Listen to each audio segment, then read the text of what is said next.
జోహార్ సోమిరెడ్డి రామలింగారెడ్డి గారికి, కేసీఆర్ గారి నాయకత్వం, జై తెలంగాణ. గౌరవనీయులు సభాధ్యక్షత వహిస్తున్న తమ్ముడు వంశీ గారికి, మీ అందరి ఆశీస్సులతో రాష్ట్రంలోనే పెద్ద మెజార్టీలో ఒక మెజార్టీని సాధించి విజయాన్ని పొందిన నా ఆత్మీయులు కొత్త ప్రభాకర్ రెడ్డి గారు,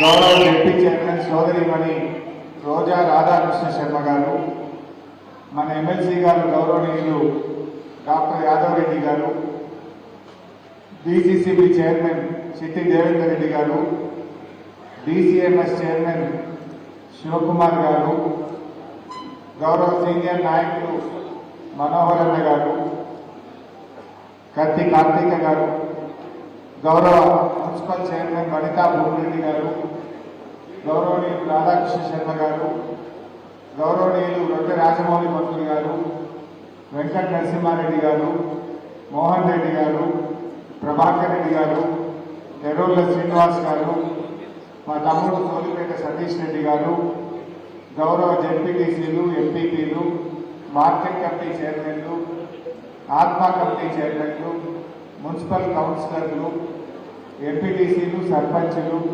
మార్కెట్ కమిటీ డైరెక్టర్లు, మండల పార్టీ అధ్యక్షులు, మరి సీనియర్ కార్యకర్తలకు, నాయకులకు, ఉద్యమకారులకు, ప్రజాప్రతినిధులకు, ముఖ్యంగా మన బీఆర్ఎస్ పార్టీ కుటుంబ సభ్యులకు, మన వెన్నంటి ఉన్న దుబ్బాక జర్నలిస్టు సోదరులకు, ప్రతి ఒక్కరికి నేను పేరు పేరున నమస్కారం తెలియజేస్తాను.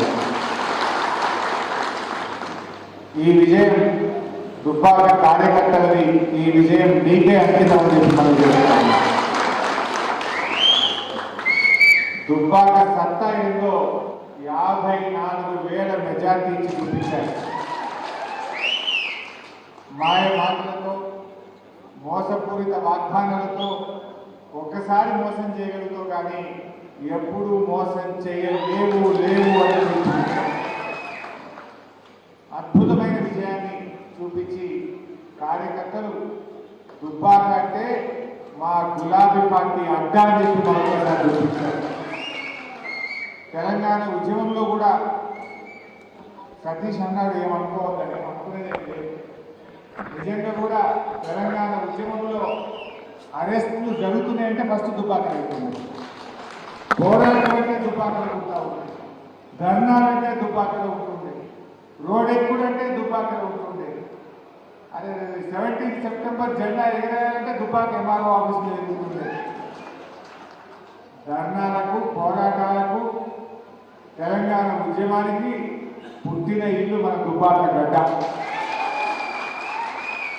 అదేదో దురదృష్టవశాత్తు ఒక్కసారి మిస్ అయింది, కానీ తిరిగి మళ్ళీ ఒకసారి బీఆర్ఎస్ పార్టీ కంచు కోట ఈ దుబ్బాకను రుచి చేస్తారు. ఈ విజయం ముమ్మాటికి మా బీఆర్ఎస్ సైనికులని, మా ఉద్యమకారులని చెప్పి మనం చేస్తాము. నిజంగా మీకు నేను ఎంత చేసినా మీ రుణం తీర్చుకోలేదు.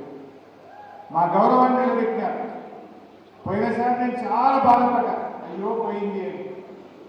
ఒక 6 నెలల దాకా నా మనసులోకి ఇలా బాధపోలే, కానీ దాని వడ్డీతో సహా చెల్లించి 54,000 మెజార్టీ ఇచ్చిండ్రు. నిజంగా నాకు బిర్యానీ తినిపించినంత సంతోషం కలిగింది.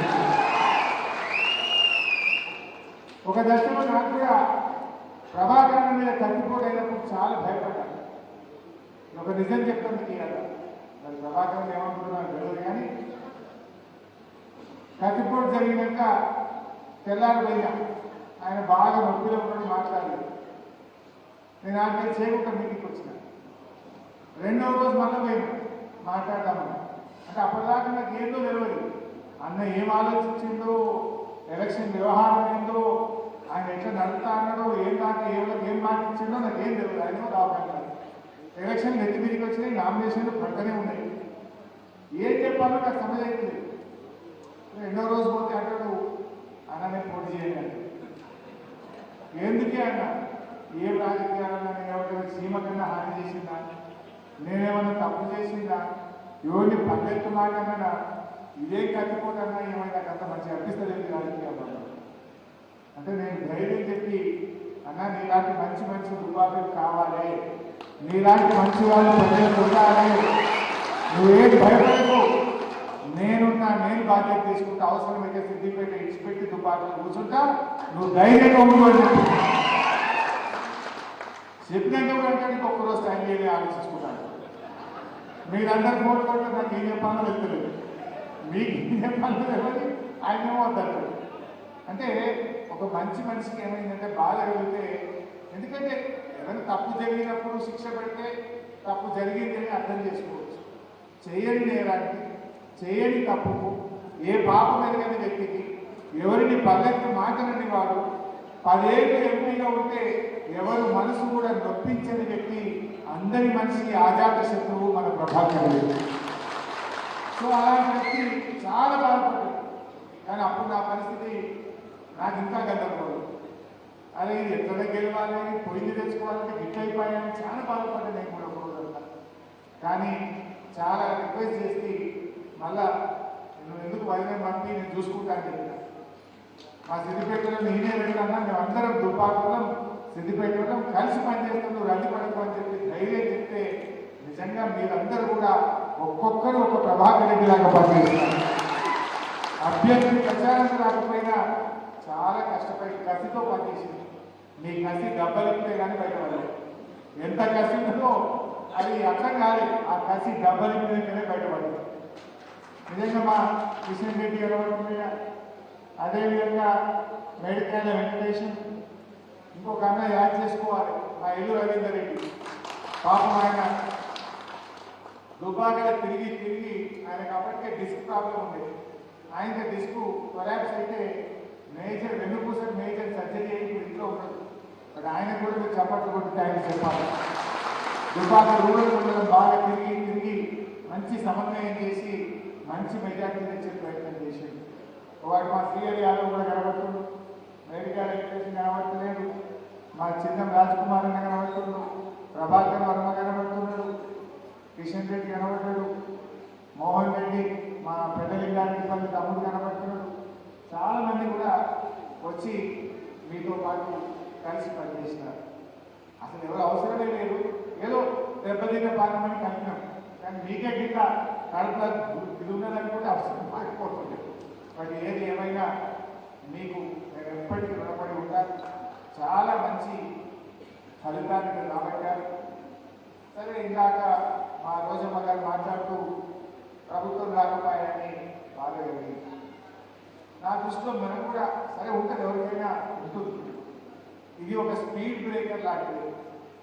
స్పీడ్ బ్రేకర్ వస్తే ఏమవుతుంది, బండి స్లో అవుతాం, మెల్లగా స్పీడ్ బ్రేకర్ దాటినాక మళ్ళీ పికప్ తీసుకుంటున్నారు కదా.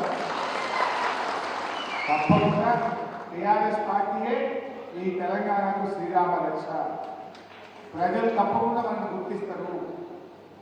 ఇప్పుడు మనం కూడా తెలుసో తెలియక తప్పులు చేస్తే సవరించుకుంటాం, తప్పేమన్నా మనిషి కదా. ఒకవేళ ప్రజలకు నచ్చని విషయాలు నిర్ణయాలు ఉంటే సమీక్షించుకుందాం, దాన్ని సవరించుకొని ముందుకు సాగుదామని చెప్పి మనం చెప్తాం. అయితే మీరందరూ కూడా ఎవరు ధైర్యం పడాల్సిన అవసరం లేదు. బీఆర్ఎస్ పార్టీకి ఇది కొత్త కాదు. ఎన్నో జయాలు చూసినాం, అపజయాలు కూడా చూసినాం, పూలబాట చూసినాం, ముళ్ళబాట చూసినాం, ధర్నాలు చేసినాం, పోరాటాలు చేసినాం, జైళ్ళలో పడ్డాం, లాఠీ దెబ్బలు తిన్నాం, రైలు పట్టాలెక్కినాం, తెలంగాణ రాష్ట్రాన్నే సాధించినాం కదా. టీఆర్ఎస్ లేకపోతే, ఈ గులాబీ సైనికులు లేకపోతే తెలంగాణ వచ్చేదా? కానే కాదు, రానే రాదన్న తెలంగాణ తెచ్చిన మనకు ఈ పోరాటం పెద్ద కొత్తేది కాదు. కొట్లాడదాం, ప్రజల పక్షాన పోరాడదాం. ప్రజలు మనకు బాధ్యత ఇచ్చింది, ప్రతిపక్షంలో బాధ్యత ఇచ్చినారు.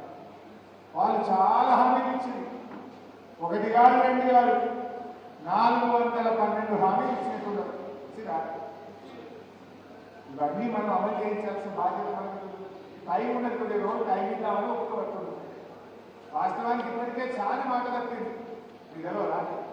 ఏమన్నారు? కరెంట్ బిల్లు ఖర్చులే వద్దు, మేము వస్తూనే ఉన్నాం, ఫ్రీ కరెంట్ అన్నారు. ఇప్పుడే ఊళ్ళో పనులు వచ్చి ముక్కు ఇంటి బిల్లు వసూలు చేస్తలేదా? అన్న మాట తప్పినట్టా లేదా? మీరు వడ్డ అమ్మకుండి మేము వస్తూనే ఉన్నాం, రాగానే 500 బోనస్ ఇచ్చి పట్టుకోవటమన్నారు. కొన్నరా? వానకాలం అట్లా అయిపోయి బోనస్ రాలేదు. రైతు బంధు పైసలు ఇప్పుడు వస్తే 10,000 వస్తాయి, మేము తెలిసినట్టు వస్తే 15,000 వస్తాయి అన్నారు. అన్నారా? నా 10,000 15,000 ఏమన్నారు? మేము గెలిస్తే 10, నేను గెలవలే 15 వస్తాయి అన్నారు. మరి గెలిచిండ్రు 15,000 ముచ్చట లేదు, అదే పాత 10,000 ఇస్తామన్నారు. అవన్నీ వచ్చినాయా? మీకు ఒక విషయం యాడ్ చేయాలి. కరోనా వచ్చిన కష్టకాలంలో కూడా ఎమ్మెల్యేల జీతాలు బంద్ పెట్టి, మంత్రుల జీతాలు బంద్ పెట్టి, ఉద్యోగస్తులకు సగం జీతం ఇచ్చిండు, రైతులకు మాత్రం సకాలంలో రైతు బంధు ఇచ్చింది కేసీఆర్. ఇచ్చిందా లేదా? కరోనా వచ్చిన ఏడాది కూడా రైతు బంధు లేట్ కాలేదు, జీతాలు బంద్ అయినాయి ఎమ్మెల్యేలు మంత్రులే, కానీ రైతులకు మాత్రం రైతు బంధు పైసలు వచ్చింది. ఒక్కసారా 2 సార్లు 11 విడతల్లో 72,300 కోట్ల రూపాయలు ఇచ్చింది కేసీఆర్ ప్రభుత్వం. 72,300 కోట్ల రూపాయలు ఇలా ఒక్కసారికే ముక్కలకు వచ్చింది. చూస్తలేము ఏం దాకా వచ్చింది, ఇప్పుడు ఎంత దాకా వచ్చింది? ఎకరం కట్ట వచ్చిందా? మరి ఇప్పుడు ఏమైంది అంటే కేసీఆర్ రైతుల మీద ఉన్న ప్రేమ ఉంటుందా అనేది కనబడుతుందా లేదా? ఇంకో విషయం గుర్తు చేయాలి. మొదలు 2017లో స్కీమ్ వచ్చినప్పుడు ఎకరానికి 8,000 ఉంది. 2018లో గెలిచినాం, గెలవంగానే యాసంగి పంటకు 10,000 రాలేదా? మనం గెలవంగానే 10,000 అన్నాం, తెల్లారికే 10,000 ఇచ్చినాం. కానీ వీళ్ళు గెలవంగానే 15 అన్నారు, మాట తప్పిండ్రు. పోనీ 15 ఇస్తామన్నారు, అవన్నీ టైం మీద ఇచ్చిందా? ఏమంటున్నారు ఊళ్ళో కూడా రైతులు? యాడ్ చేస్తున్నారా? ఇంకో విషయం గుర్తు చేయాలి. ఆసరా పెన్షన్ బీడీ కార్మికులైనా, బోధకాళ్ళు వాళ్ళైనా, ఒంటరి మహిళలైనా, ఎయిడ్స్ పేషెంట్లైనా, ఇలా వితంతువులైనా, వికలాంగులైనా, వృద్ధులైనా 2,000 పెన్షన్ అంటే 2,000 ఇచ్చినామా లేదా? మీకు ఒక విషయం యాడ్ చేస్తున్నా. మనం మొదటిసారి గెలిచినప్పుడు 200 పెన్షన్ను 500 పెంచి 1,000 రూపాయలు ఇస్తామన్నాం, ఇచ్చినామా లేదా? రెండవసారి గెలిస్తే 2,000 చేస్తామన్నాం. గెలిచిన తెల్లారి, గెలిచిన తర్వాత వచ్చిన నెలలో 1000 పెన్షన్ 2,000 పడదా లేదా? వీళ్ళు ఏమన్నారు? ఎలక్షన్లు జరిగేటప్పుడు అవార్డు పెన్షన్ ఎంత అన్నారు? 2,000 అన్నారు. అనగానే ఏమన్నారు ఈ రేవంత్ రెడ్డి గారు? ఇక మేము వస్తున్నాం కాంగ్రెస్ పార్టీ రాగానే 2,400 ఎక్కారు. అయిందా? 4 అయిందా? మనం 1,000 అన్నాం, గెలిచిన తెల్లార 2,000 చేసి ఇచ్చినాం ప్రజలకు. కానీ వీళ్ళు గెలిచిన తెల్లార 2,400 అన్నారు, ఇచ్చిందా? 2,400 అంటే మాట తప్పింది. 10,000 రైతు బంధువులు 15,000 అన్నారు, మాట తప్పిండు. కరెంటు బిల్లులు కట్టద్దన్నారు, మాట తప్పిండు. బోనస్ ఇస్తామన్నారు, మాట తప్పిండు. ఇది మనం కొత్తగా అంటలేము. అవి మా అన్నయ్య యాడ్ చేస్తుండ్రు వైఎస్ఆర్సీపీ సార్. రుణమాఫీ గెలవంగానే డిసెంబర్ 9వ తారీఖు నాడు 2 లక్షలు ఒక్కటేసారి మాఫీ అన్నారు. అయినా అదేవిధంగా అన్ని మాట్లాడకపోతే ఉంటుందా? అడుగుతావో ఇప్పుడే అడుగుతా వాళ్ళు. నీకు కొత్తగా ఏం అడుగుతలేము ఆయన, నువ్వే డేట్ చెప్పినావు. గెలవంగానే మళ్ళీ 4,000 ఇస్తాను, నువ్వు అన్నది యాడ్ చేస్తున్నాయి. గెలవంగానే కొత్తగా లోన్లు తెచ్చుకొని బ్యాంకులో లైన్ కట్టి 9 తారీఖు 2 లక్షలు మాఫీ, నువ్వు అన్నదే యాడ్ చేస్తున్నాయి. గెలవంగానే 15,000 రైతు బంధు ఇస్తాను, నువ్వు అన్నదే యాడ్ చేస్తున్నాయి. గెలవంగానే 500 బోనస్ ఇస్తా, వాటిని అమ్ముకో వాటి ఏమైనా నీ బోనస్ అని నువ్వు అన్నదే నేను యాడ్ చేస్తున్నా తప్ప కొత్తగా అడుగుతున్నాడా? ఇది కొత్తగా అడుగుతుంది. డేట్లు నేను కట్టినా వి హనుమంతరావు గారు అంటున్నారు హరీష్ రావు తొందరపడుతున్నాను. నేను తొందరపడలేదు, ప్రజలు అనుకున్నాను. నువ్వు పెట్టిన డేట్లే కదా ఇది, నేను ఇంకా డేట్ పెట్టినా? నువ్వే డేట్ పెట్టినావు. నువ్వు పెట్టిన డేట్ని నీ ఆధ్యాత్మిక ఆ సంగతి ఎంతో ప్రజల పక్షాన ప్రజలు మమ్మల్ని అడుగుమని ప్రతిపక్షంలో కూర్చోబెట్టిండు. ఆ ప్రజల పక్షాన నీ యాద్ చేస్తున్నాం నాయన. నువ్వు మాట తప్పింది మేమా నువ్వా? ఇవాళ ప్రజలకు సమాధానం చెప్పాలి. అందువల్ల ముందుగానే ముసళ్ళ పండుగ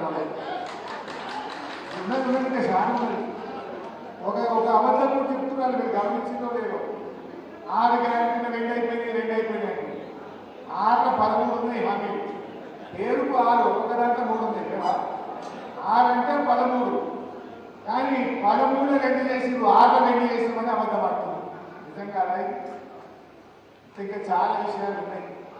తప్పకుండా మనం మంచి కొట్లాడదాం, ప్రజలతో కలిసిమెలిసి ఉందాం. తెలుసో తెలియకో ఏదైనా తప్పులు జరిగితే దాన్ని సవరించుకొని ముందుకు పోదాం. పార్టీని బలోపేతం చేసుకుందాం.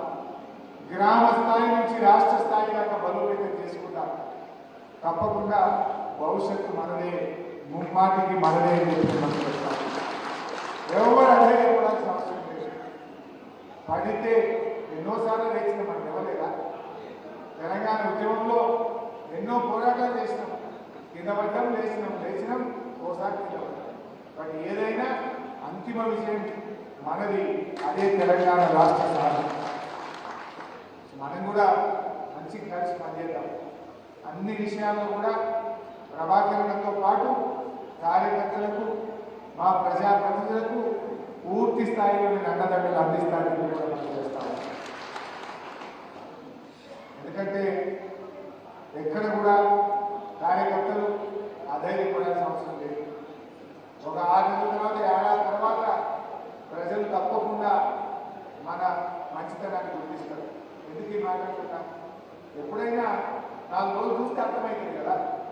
4 రోజుల తర్వాత మనమేంటి, వాళ్ళేంటి, పాలేంటి, నీళ్ళేంటి అర్థమైతేనే కావాలి. ఇప్పటికే కొద్ది చాలా అయింది. ఒక్క ఏడాది 6 నెలలు అయితే అంతా బయటపడుతుంది.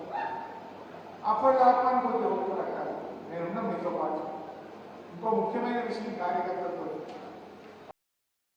పార్లమెంట్ ఎన్నికలు ముందు రాబోతా ఉన్నాయి. ఇవాళ తెలంగాణ ప్రజలకు శ్రీరామ రక్ష మన బీఆర్ఎస్ పార్టీ.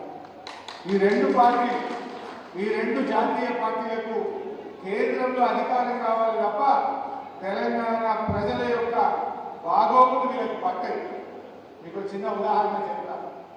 మన రాష్ట్రం వచ్చిన తొలినాళ్లలోనే 7 మండలాలను లోయర్ సీలేరు పవర్ ప్రాజెక్టును ఆంధ్రాకు అప్పచెప్పింది 2 పార్టీలు కాదా? బిల్లు పెట్టింది బీజేపీ వాడు, మద్దతు ఇచ్చింది కాంగ్రెస్ వాడు. ఇద్దరు కలిసి 7 మండలాలు ఆగం చేసింది. లోయర్ సీలేరు పవర్ ప్లాంట్ ఆగం చేసింది. ఒకవేళ కాంగ్రెస్ వాడు మద్దతు ఇవ్వకపోతే ఆ బిల్లు రాజ్యసభలో పాస్ అవుతుందా? అంటే ఇద్దరు తోడు దొంగలు, ఇద్దరు కలిసి తెలంగాణకు అన్యాయం చేసింది. ఈ ఇద్దరికి ఓట్లు కావాలి, సీట్లు కావాలి తప్ప తెలంగాణ ప్రజల బాగోగులు పట్టాయి. ఏ రోజు ఆలోచించింది బీజేపీ? ఏ రోజు ఆలోచించింది కాంగ్రెస్? మనకు జాతీయ ప్రాజెక్టు కావాలని మనం పోరాటం చేస్తే ఇయ్యండి బీజేపీ, మనతో పాటు మద్దతు పలకండి, అడగండి కాంగ్రెస్ పార్టీ. నేను అడిగినా కాంగ్రెస్ అంటే 2 పార్టీలు కూడా తమ రాజకీయ ప్రయోజనాలు, కేంద్రంలో అధికారం కోసం వాళ్ళు ఆలోచిస్తే తప్ప తెలంగాణ ప్రజల ప్రయోజనాలు పట్టాయి. అందువల్ల పార్లమెంట్ ఎన్నికల్లో కూడా మనం ఖచ్చితంగా బీఆర్ఎస్ పార్టీ గెలుపుంటేనే రేపు ఈ రాష్ట్ర ప్రయోజనాలు కాపాడబడతాయి. రేపు ఢిల్లీలో గొంతు విప్పాలన్నా, రాష్ట్ర ప్రయోజనాలు కాపాడాలన్నా, రాష్ట్ర హక్కుల కోసం పోరాడాలన్నా అది బీఆర్ఎస్ ఎంపీలు మాత్రమే చేయగలుగుతారు. ఎందుకంటే మనం చూసిన బీజేపీ మనకు గిరిజన యూనివర్సిటీ అన్నది ఇప్పటికీ చేయలేదు. అదేవిధంగా మన వరంగల్ కోచ్ ఫ్యాక్టరీ అంటే ఇవ్వలేదు. ఈ రకంగా బీజేపీ మనకు అన్యాయం చేసింది. మరి కాంగ్రెస్ కూడా బీజేపీకి అడుగులకు మడుగులకి తప్ప మన పోరాటంలో ఈ రోజు కూడా కలిసి రాలేదు. ఇవాళ రేపు భవిష్యత్తులో మనం ఎక్కువ ఎంపీ సీట్లు గెలవాల్సిన అవసరం, బీజేపీని మనం బుద్ధి చెప్పాల్సిన అవసరం. కాంగ్రెస్ పార్టీ కూడా గుణపాఠం చెప్పాలి. ఎందుకు నువ్వేమన్నా అందరూ ఒక్కటనే చేసినావా? 9 తారీఖు 2 లక్షల రుణమాఫీ అన్నావు. పార్లమెంట్ ఎన్నికల లోపు నువ్వు 2 లక్షల రుణమాఫీ ఇచ్చిన మాట ప్రకారం చేస్తేనే నేను ప్రజలు నమ్ముతారు, లేకపోతే నమ్ముతారా? నువ్వే చెప్పిన 9 తారీఖు ఇస్తాను. రేపు పార్లమెంట్ ఎన్నికల్లో నువ్వు ఓటు అడగాలంటే 2 లక్షల రుణమాఫీ చేసినాకనే కాంగ్రెస్ ఓటు అడగాలి. 4,000 ఆసన పెన్షన్ ఇస్తేనే నువ్వు అడిగే హక్కు నీకు ఉంటుంది. బోనస్ ఇచ్చినాకనే నీకు పార్లమెంట్ ఎన్నికల్లో ఓటు అడిగే హక్కు ఉంటుంది. నువ్వే చెప్పినావు, ఇస్తానని చెప్పినావు, దేవుడు నువ్వే చెప్పినావు, చెప్పి ఓటు వేయించుకున్నావు కనుక ఇచ్చినాకనే రేపు పార్లమెంట్ ఎన్నికల్లో ఓటు అడిగే నైతిక హక్కు కాంగ్రెస్ పార్టీ. ఈ విషయాలలో ప్రజల్లో మనం కూడా చర్చ పెట్టాలి. ప్రజలు ఆలోచిస్తారు. ఎందుకంటే ఈ డేట్ నువ్వు పెట్టుకున్నావు, నేను పెట్టుకున్నాను, కాంగ్రెస్ పార్టీ పెట్టు. వాళ్ళు ఇచ్చిన డేట్ ఏంటి? వాళ్ళు ఇచ్చిన డేట్ను వాళ్ళే తప్పిండు, వాళ్ళు ఇచ్చిన మాట వాళ్ళే తప్పిండు కనుక మరి మనం దాన్ని ప్రజల్లో చర్చ పెట్టాల్సిన బాధ్యత కార్యకర్తలుగా మనలో ఉంది.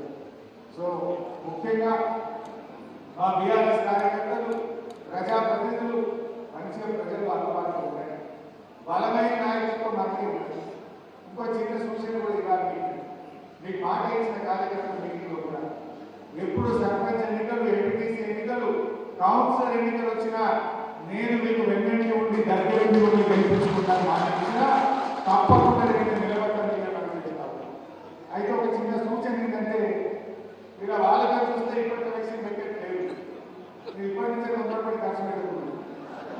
మనసాన్ని ఆనందంగా పెడుతున్నా, ఏడాది పెడుతున్నా, ఏం సమస్య లేదు. మనమైతే గెలవలేని గెలవలేము. రాష్ట్రాన్ని 30 సర్పంచ్ పదవి కాలం అయిపోతుంది. ఈ పార్టీ ఎలక్షన్ జరగాలి, కానీ వాళ్ళు చూస్తుంటే ఏదో ఎంతమంది కనబడుతుంటారు. మరి మనం మీరు ఇప్పటి నుంచి అయితే రేపో మాపో వాడు పెట్టడానికి తిరుగు పెడితే మరి లేని పరిచయం అవుతుంది. తొందర పడుతుంది, ఇప్పటి నుంచే ఖర్చు పెట్టుకుంది. ఎప్పుడు వచ్చినా నేను ఇంకా మా బీఆర్ఎస్ కార్యకర్తలు గెలిపించుకోవడానికి ప్రభాకరంగా నేను ఇద్దరంగా మీకు అంతగా ఉంటాం. మీరు ఇప్పటి నుంచి తొందరపడి జన్మలో పడుతుంది. కలు కష్టంలో ఉంటుంది, సుఖంలో ఉంటుంది, పండుకోవాలి, సేవ చేయండి, అయిన దానికి అందుబాటులో ఉండండి, ప్రజలతో మమేకం కాండి. కానీ ఖర్చులు తీసుకుని పెట్టుకుని ఇప్పటి అంటే పెట్టుకున్నావా? అట్లా తొందరపడి పంపించే ఖర్చు పెట్టుకోకూడదు. కొన్ని వాళ్ళు అందరూ సూపర్వైజర్ ఊళ్ళో అంటారు.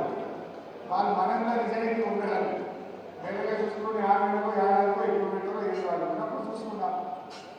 సో అందువల్ల ఇప్పటి నుంచి మీరు మా కార్యకర్తలు ఇప్పటి నుంచే స్టార్ట్ చేయకుంటే వెళ్ళే 4 రోజులు అయితే దానికి మీద స్పష్టత వచ్చినాక మేము కూడా మీతో పాటు ఉంటాం. దగ్గరుండి మిమ్మల్ని మంచిగా గెలిపించుకొని ప్రతి కష్టపడ్డ కార్యకర్తలు కూడా కనుక పెట్టుకుని కాపాడుకుంటాం. ఈ కలయిక మంచిగా గ్రామ స్థాయిలో కానీ మండల స్థాయిలో కానీ కలిసిమెలిసి ఉంటాయి. గ్రూపులతో మన మధ్య విభేదాలతో అసలు మనల్ని కలిసి ఉంటే మనము ముట్టుకునే శక్తి కూడా ఎవరికి ఉండదు. మన దగ్గరికి వచ్చే దమ్ము, ధైర్యం కూడా ఎవరికి లేదు. అంత బలం ఉంటుంది. ఆ కార్యకర్తలు ఏంటంటే గ్రామాల్లో, మండలాల్లో నాయకత్వం దయచేసి కూర్చోండి, ఆత్మీయంగా మాట్లాడుకోండి, కలిసిమెలిసి ఉంటాయి. విడిపోతే వాడు బాగుపడతారు, విడిపోయి మన కొట్టాలనుకుంటే వాడు బాగుపడతాడు, మనం నష్టపోతాం. కలిసి ఉంటే కలదు సుఖం. మంచిగా మన కార్యకర్తలు, ఉద్యమకారులు, పాత కొత్త అనేటువంటి తేడా లేకుండా అందరూ కూడా కలిసి పనిచేయాలి. మనకు మంచి నాయకత్వం కూడా ఉంది. చాలా మంది కూడా మన పార్టీలోకి వచ్చారు. అందరం కలిసి పనిచేయాలి. అందరం కలిసి భవిష్యత్తు కోసం, తెలంగాణ అభివృద్ధి కోసం, తెలంగాణ ప్రజల పక్షాన మనం గట్టిగా నిలబడి పనిచేద్దాం. ప్రజలే ముఖ్యం, మనకు ప్రజలే కేంద్రంగా పనిచేద్దాం, ప్రజలకు దగ్గరగా పనిచేద్దాం. మీరు కూడా ప్రజల్లో చర్చ పెట్టండి. ఇప్పుడు నేను చెప్పిన విషయాలు ఉన్నాయి కదా, ఫలానా కార్యక్రమం, ఫలానా ముచ్చటండి, ఫలానా మాట ఇచ్చింది, ఫలానా ఇంకో మాట తప్పి, వీళ్ళు మోసం చేసి, వీళ్ళు దగా దగా దగా దగా అని ముచ్చట ప్రజలకు పోవాలి. మొత్తం చర్చ పెట్టాలి. మీరు ఎక్కడికక్కడ కూర్చున్న కారణం బావి కారణం, బోరు కారణం, నామినేషన్ కారణం, పొలం పంట కారణం, కళ్ళం కారణం, దావత్ కారణం, పెళ్లి కారణం, ఎక్కడైనా కూడా 4 సార్లు చర్చ పెడతా ఉంటే ప్రజల్లో పోతా ఉంటారు. ఆ సోషల్ మీడియాలో ఫేక్ ప్రచారం చేస్తూ ఉంటారు. దాన్ని కూడా తిప్పిపోతారు. అబద్ధాలను గోబల్స్ ప్రచారాన్ని పాల్పడతా ఉన్నారు. ఆ గోబల్స్ కూడా ఎక్కడికక్కడ తిప్పి కొట్టాలి, నిజాలను ప్రజలకు వివరించాలి, వాస్తవాలను ప్రజలకు తెలియజేయాలి, ప్రజల పక్షాన్ని నిలబడాలి. సో ఈ రకంగా అందరం ముందుకు పోదాం. ఇంత మంచిగా మరి ఈ కార్యక్రమాన్ని చేసినారు. అక్కడ ఇంత బాగా ఉపేషణ టౌన్లో మా కొడుకు ఉపేషణ కూడా బాగా కష్టపడ్డాడు. వారికి కూడా హృదయపూర్వకంగా ధన్యవాదాలు. మా దుబ్బాక కౌన్సిలర్లు, సీనియర్ నాయకులు అందరూ కూడా బాగా కష్టపడ్డారు. వారందరికీ కూడా నా హృదయపూర్వక శుభాకాంక్షలు. కష్టపడ్డ దుబ్బాక నియోజకవర్గ ప్రతి కార్యకర్తకు శిరస్సు వంచి నమస్కారం పెడుతూ జై తెలంగాణ. సభకు కార్యకర్తలు, ప్రజాప్రతినిధులు, నాయకులు హృదయపూర్వక ధన్యవాదాలు తెలియజేస్తున్నాము.